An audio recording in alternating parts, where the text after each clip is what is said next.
The first thing you should know about me is that I am not a math prodigy. But in 6th grade, I transferred schools and was unexpectedly placed in honors math. I got lost on the way to class, and I walked in late. I found something I had never seen before, a classroom of confident, happy boys bouncing around in the front, with a few girls quietly sitting in the back. I knew where I belonged, but the only seat left was in the front row. For the first few weeks, I silently identified with the girls in the back, cowed, self-doubting, and never raising their hands. After our first test, Mr. Snyder said, "You did well. If you try your very best, you could be just as good as the boys." It was a terrible thing to say by today's standards, but it rocked my middle school world. I knew I was behind where I needed to be, but I heard Mr. Snyder's inspiring message. If I worked hard, I could not only catch up, but I could compete with the best. It changed my self-expectations. I had already unconsciously decided that I was just lucky to be in the room, and that I would spend the year hanging on for dear life. Mr. Snyder told me that I belonged in the room, and that if I made the effort, I could thrive. With that emboldening knowledge, I did work hard. In that hard work, I found the beauty and pleasure of math itself. Not the relief of doing well on a test, not the reward of pleasing others, but the plain sensation of enjoyment when solving a puzzle, when finding a path to everything making sense. I was pleased as ratios fell into place on a ratio table, and I felt the intense aha moment of understanding that y does in fact equal mx plus b when I plotted points on the coordinate plane. I was learning not just to do math, but to love math. I didn't do it alone. My father jumped in as my math tutor, and my mother as my unwavering cheerleader. My father loved math, which had altered the trajectory of his life, allowing him to transcend the wreckage of the refugee crisis caused by the partition of India to a comfortable life as a physician in the United States.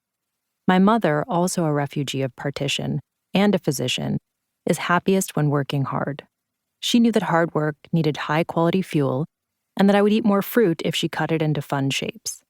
I became one of the math kids. I wasn't born one, but I discovered that I could transform myself into one. That discovery made all the difference in my life, and it can make all the difference in yours too. I've seen numeracy change people's lives for the better, many millions of times over.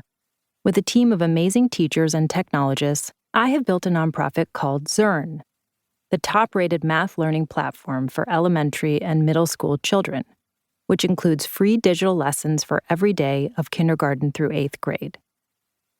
I'm far from the first person to praise the virtues of math. The word mathematics comes from the Latin root word meaning to learn. Mathematics has been at the center of every recorded human civilization. The groundbreaking ideas formulated thousands of years ago by Mesopotamian, Egyptian, Chinese, Indian, Mayan, and Greek mathematicians continued to shape human destiny every day as we use them for both the most mundane and cerebral tasks. From the basic concept of zero to the advanced idea of a differential, math is at the center of human history. Math illuminates the structures that create beauty and wonder in music, architecture, and art. But most kids hate math, and what they are taught is that math hates them back. Implicitly rather than explicitly, our way of teaching communicates to the majority of students that they don't have what it takes to be good at math. Being good at math, as we teach it, means memorizing multiplication tables and tedious algorithms. We reward students who shout out correct answers the fastest. We teach to the multiple choice test. In doing so, we make math rote, high stakes, and scary. And for those who don't thrive, we comfort them with the bromide that seals their fate. Don't worry, you're a creative type. Math just isn't your thing. How did something so essential to humanity become so out of reach? Math belongs to all of us, but so many of us have lost touch with it. Imagine if school sent the same message about reading. Some of you are natural readers, but most of you just don't have the literacy gene. So don't worry. Books are going the way of the dinosaur anyway. I'm constantly hearing we don't need to teach all this math. We have computers and calculators to do it for us. Do we not need to learn to read because Alexa can read to us?